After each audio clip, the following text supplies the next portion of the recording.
একটা ভিডিও দেখেন আগে। ভিডিওটা দেখেন, আমার খুব কষ্ট লাগছে ভিডিওটা দেখে। দেখেন কিভাবে মুহূর্তে একটা গ্রাম পানিতে ডুবে যায়। দেখেন আপনারা।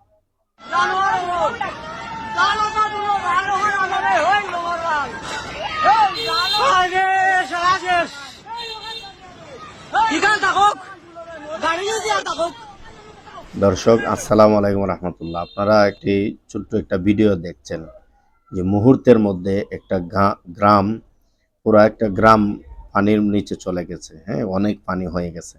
যদি এরকমভাবে ইন্ডিয়ার পানি ছেড়ে দেয় প্রত্যেকটা বছর বা প্রত্যেকটা মৌসুমে, 2022 সালে কিন্তু আমরা সিলেটে খুব কঠিন অবস্থায় আমরা সময় পার করেছি। বর্তমানও তেমন কিন্তু ভালো না সব জায়গাতেই। এই যে আমাদের ফেনী এবং কুমিল্লা যে অবস্থা, এই যে ইন্ডিয়ার পানি ছেড়ে দেয়, আমরা কি পানি থেকে বাঁচার কোনো উপায় নাই? আছে, আমরা উপায় বাইর করতে হবে। আমাদের দেশে দেখেন যত নালা আছে, যত খাল আছে, এগুলা কিন্তু জোর জবরদস্তি করে দখল করা। আমি অনেক জায়গায় আপনারাও দেখছেন বিভিন্ন খালে মার্কেট হয়ে গেছে, স্থাপনা হয়ে গেছে, ভরাট হয়ে গেছে। এগুলা যদি আমরা পূর্বে যেরকম ছিল এই নিয়ে আবার খনন করি, সুন্দরভাবে এগুলাকে আবার তৈরি করি, তাহলে পানি মুহূর্তে চলে যাবে। শহরে বন্দরে গ্রামে পানি থাকবে না, সহজেই সহজেই সাগরের মধ্যে চলে যাবে। আমরা মানুষ আসলে ভুলে যাই যে এই দুনিয়াটা আমার জন্য চিরস্থায়ী না, এই দুনিয়া আমি বেশি দিন থাকবো না।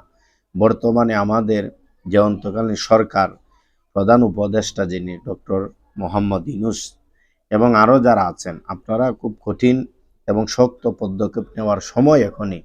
ইন্ডিয়া এভাবে পানি ছেড়ে দিবে আর আমরা পানির নিচে চলে যাব মুহূর্তে, 1 মিনিটের ভিতরে গ্রাম পানির নিচে চলে যাবে, এটা তো হতে পারে না। এখানে খুব শক্ত আকারে ভূমিকা নিতে হবে। আমরা দেখেন আমাদের দেশ থেকে গ্যাস নেয়, ইলিশ নেয়, এগুলো আমরা বন্ধ করতে হবে। ভারত আমরা এগুলো যাওয়ার কোনো প্রয়োজন নেই। আমরা গ্যাস পাচ্ছি না, আমরা কেন দিব? তারা আসলে ভারত এই যে পানি ছেড়ে দেওয়ার পরে কি অবস্থা হয়েছে আপনারা দেখলেন। তাহলে এভাবে তো সারাটা দেশের মানুষই আমরা কষ্টে থাকবো। আমাদের খালগুলা খুব শীঘ্রই এগুলা উদ্ধার করে সুন্দরভাবে খনন করে দেওয়া হোক, পানি যেন সাগরে দ্রুত গতিতে চলে যেতে পারে।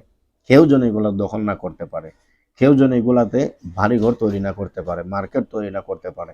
এইদিকে আমাদের নজর দেওয়ার সময় এখনই। আমরা না হলে এই ভয়াবহ বন্যা থেকে আমরা বাঁচতে পারবো না। যে যেভাবে যেখানে আছেন, বন্যার ক্ষতিগ্রস্ত যারা, তাদের পাশে দাঁড়াবেন যেভাবে পারেন। আপনার উপকার যদি ছোট হয়, তার কাছে অনেক বড় হবে। আল্লাহ পাক আমাদেরকে হেফাজত করুক, আমিন। আসসালামু আলাইকুম ওয়া রাহমাতুল্লাহি ওয়া বারাকাতুহু।